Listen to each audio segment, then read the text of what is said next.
It's a wonderful world. It really is. What's up, everybody? Welcome to the Life of a Board Gamer. My name is Daniel, and today we are going to take a closer look at a game called It's a Wonderful World. And is it a wonderful game? Let's get onto the table and let me show you what's inside this box. Okay, let's see what we have in this box. First of all, rules. Pretty simple, easy game to teach, to learn how to play. Basically, this is just like a small rule, then this is like a big explanation of how this rule works. So yeah, most of the time, most of these pictures are just explanation of how the game works. So there's really no that many rules in this game. Then you have this board, which you will be putting like so, and you will put some cubes here and some tokens that I will show you in a minute. So it is just, you put it on the table so everyone can reach it, because those cubes we will need to build all these different cards that I will show you right now. So yeah, you get a bunch of cards in this game. First of all, you will get, okay, so you get 4 of these cards. These are just your starting cities or your starting cities. I think those are cities.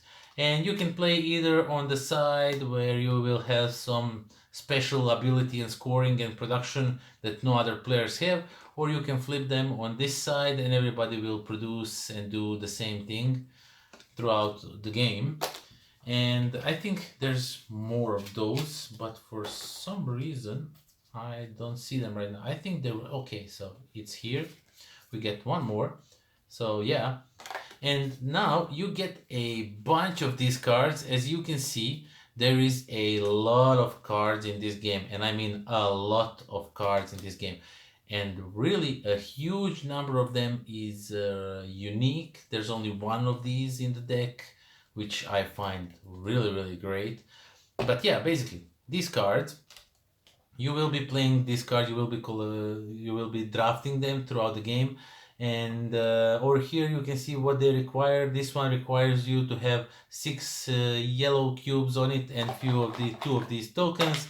And over here it tells you how many points it will score you for what. And over here, if you want to discard it, you will get 1 yellow cube, and it just shows you that this is the yellow building, type of the building. This matches this one. So yeah, and you get bunch of these cards. I will not go through all of them, but basically they all look and do the same thing.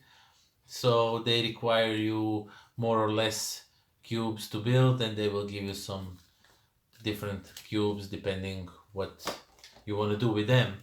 And you can either build them in your city or you can discard them for resources. And yeah, that's a lot of cards. Then what you have here, as I already mentioned, is cubes. These are just our regular translucent plastic cubes. You have blue, yellow, red, black, green, and not translucent gray cubes, which are the most common resource in the game. The red ones are super expensive, so there's really a little of them.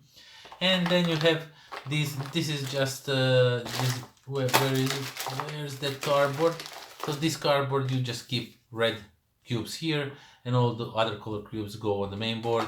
And then you have the score sheet, of course, to mark your score at the end of the game. And also you get these, so you can keep the tokens here for these blue ones and this red one. You will use these tokens throughout the game to either score them at the end of the game. All of them will give you 1 point or more, depending on which cards you acquire, or they will be used to build some of the cards, as you already saw. And these are really nice, fairly thick cardboard. There's something black inside of them. And Boîte really does that with all their games. Outlive also has tokens like that.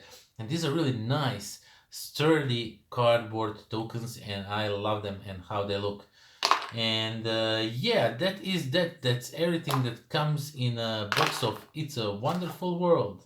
Okay, so that was It's a Wonderful World, and I heard from some very well-known reviewers that this this box artwork looks awful and uninteresting, and I must hardly disagree. From the moment when I saw this artwork, I was drawn by the game, and I wanted to know more and then explore more about it, and now we are here.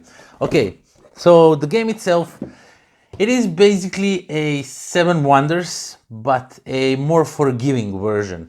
In Seven Wonders, once you pick your card, you pass the other cards to your left or to your right, depending on what turn it is, and then you play your card and you do whatever card does, if it does anything or produces something or whatnot. And in here, you just put your card down, but you are still not committing to have it in your empire, in your tableau, however you want to call it.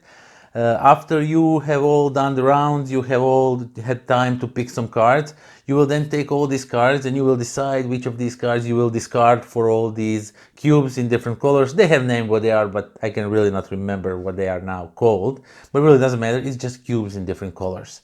And then you can decide which cards you want to keep and try to build them and have them in your city, in your wonderful world, and which card you want to discard to get some resources. So in that way, it's more forgiving than Seven Wonders, but it is really a light game. I was kind of surprised how light it was. I really expected it to be like more complex, to have more going on. Now, saying that, I'm not saying it's a bad game.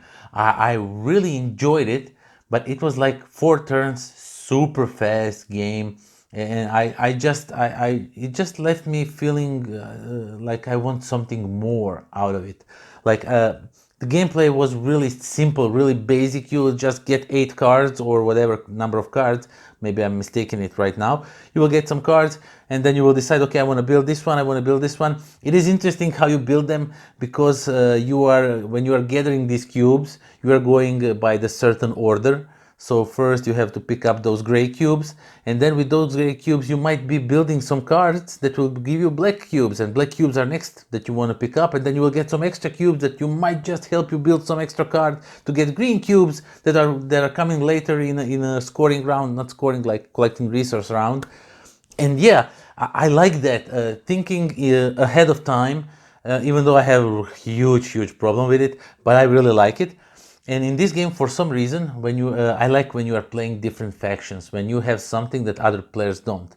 So you have this, as you saw on those cards, you have like when all of the players can start at the same, and all of the players can start with the different kinds of abilities or cubes they produce throughout the game, at the start of the game. And yeah, usually in games, when you have different abilities, it means it's an advanced version, and over here it's an easy version. An advanced version is when everybody's playing with the same type of resources at the start, which I find super funny, twisty, and interesting in a way. So yeah, I expected it to be more heavy than it is. It is really light. I don't know, I just kind of feel that I need something more in it to be a little bit, I don't know. I expected it to be heavy, and it is super, and it is light. Is it that a bad thing? I think it's not, but I was really not, I don't, it's hard for me to say it's not a bad game, but I cannot recommend it because it's like a light game. I don't know. I want to recommend it, but yeah, I really don't know what to say. I think if you think that maybe Seven Wonders would be complex for somebody and you want some light, more forgiving version, then you could go for this one. And if you think that you could just go for Seven Wonders maybe because they have more expansions or stuff like that. But overall, about the artwork itself, I really like not just the cover box, but the cards themselves. There is a ton of unique cards in this game, and that is something that I absolutely adore. Because once you get those cards in hands, you can see how rare the card is. It tells you there's only one of these in the deck, and you know that it's really valuable. You will probably not probably, you will never see it again if you don't take it now. Who knows? And it could really work for you in a later turns maybe. But it is 4 turn, super easy, quick card drafting game. So if you are up for something like that, you want some easy to understand, easy to learn fun, then check this one out. It's a wonderful world. It really is a wonderful world. And yeah, that is that. Thank you all for watching. Thank you all for subscribing. If you didn't subscribe, I think you should. There is a great giveaway coming on once we reach 1,000 subscribers, and we are like 30 subscribers away from that. So I also have a Patreon that I just redid with some nice tiers that are more meaningful, more thoughtful to you, my Patreons. So you can now even tell me what other games you want me to see reviewing and stuff like that. Go check it out. You'll understand more without me blabbing about it right now here. And yeah, that is all. Thank you all for watching. Thank you all for subscribing and everything. Thank you for spending time with me. And until next time. Pozdrav. I like this game. I think it's a really, really nice game to introduce people to board game world, so to say. And why did I just stop like that? Like.